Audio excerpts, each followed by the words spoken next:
शेर दुर्गा सप्तशती 13वां अध्याय।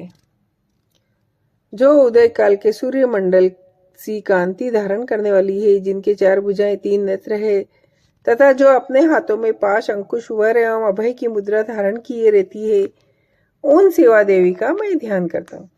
ऋषि कहते हैं, राजन, इस प्रकार मैंने तुम्हें देवी के उत्तम महत्यम का वर्णन किया, जो इस जगत को धारण करती है। उन देवी का ऐसा प्रभाव है, वे ही विद्या उत्पन्न करती है।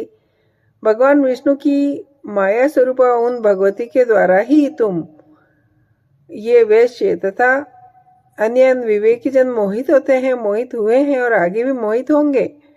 महाराज, तुम उन्हीं परमेश्वरी की शरण में जाओ। आराधना करने पर वे ही मनुष्यों को भोग, स्वर्ग तथा मोक्ष प्रदान करती है। मार्कंडेय जी कहते हैं, कौष्टिक जी, मेघा मुनि के ये वचन सुनकर राजा सूरत ने उत्तम व्रत का पालन करने वाले उन महाभाग महिष को प्रणाम किया। वे अत्यंत ममता और राज अपार से बहुत खिन्न हो चुके थे। महामुने इसलिए विरक्त होकर वे राजा तथा वैश्य तत्काल तपस्या को चले गए। वे जगदम्बा के दर्शन के लिए नदी के तट पर रहकर तपस्या करने लगे।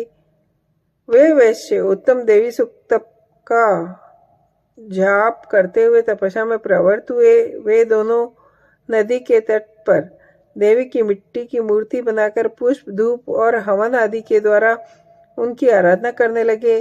उन्होंने पहले तो आहार धीरे धीरे कम किया, फिर बिल्कुल निराहार रहकर देवी में ही मन लगाए एकाग्रता पूर्वक उनका चिंतन आरंभ किया। वे दोनों अपने शरीर के रक्त से प्रेक्षित बलि देते हुए लगातार 3 वर्ष तक संयम पूर्वक आराधना करते रहे। इस पर प्रसन्न होकर जगत को धारण करने वाली चंडिका देवी ने प्रत्यक्ष दर्शन देकर कहा।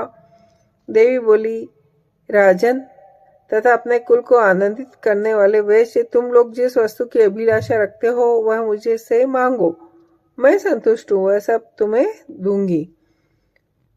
मार्कंडेय जी कहते हैं, तब राजा ने दूसरे जन्म में नष्ट न होने वाला राज्य मांगा तथा इस जन्म में भी शत्रुओं की सेना को बलपूर्वक नष्ट करके पुनः अपना राज्य प्राप्त कर लेने का वरदान मांगा। वैश्य का चित्त संसार की ओर से खिन्न एवं विरक्त हो चुका था और वे बड़े बुद्धिमान थे। अतः उस समय उन्होंने तो ममता और अहंकार रूप आसक्ति का नाश करने वाला ज्ञान मांगा। देवी बोली, राजन, तुम थोड़े दिनों में शत्रुओं को मारकर अपना राज्य प्राप्त कर लोगे। अब वहां तुम्हारा राज्य स्थिर होगा। फिर मृत्यु के पश्चात तुम भगवान विश्ववान के अंश से जन्म लेकर इस पृथ्वी पर सावर्णिक मनु के नाम से विख्यात होंगे। वैश्य, तुमने भी जिस वर को मुझसे प्राप्त करने की इच्छा की है उसे देती हूँ। तुम्हें मोक्ष के लिए ज्ञान प्राप्त होगा। मार्कंडेय जी कहते हैं, इस प्रकार उन दोनों के मनोवांछित फल देकर उनके द्वारा भक्तिपूर्वक अपनी स्थिति सुनकर देवी अंबिका तत्काल अंतर्ध्यान हो गई। इस तरह देवी से वरदान पाकर क्षत्रियों में श्रेष्ठ सूरत सूर्य से जन्म ले सावर्णी नामक मनु होंगे। जय हो।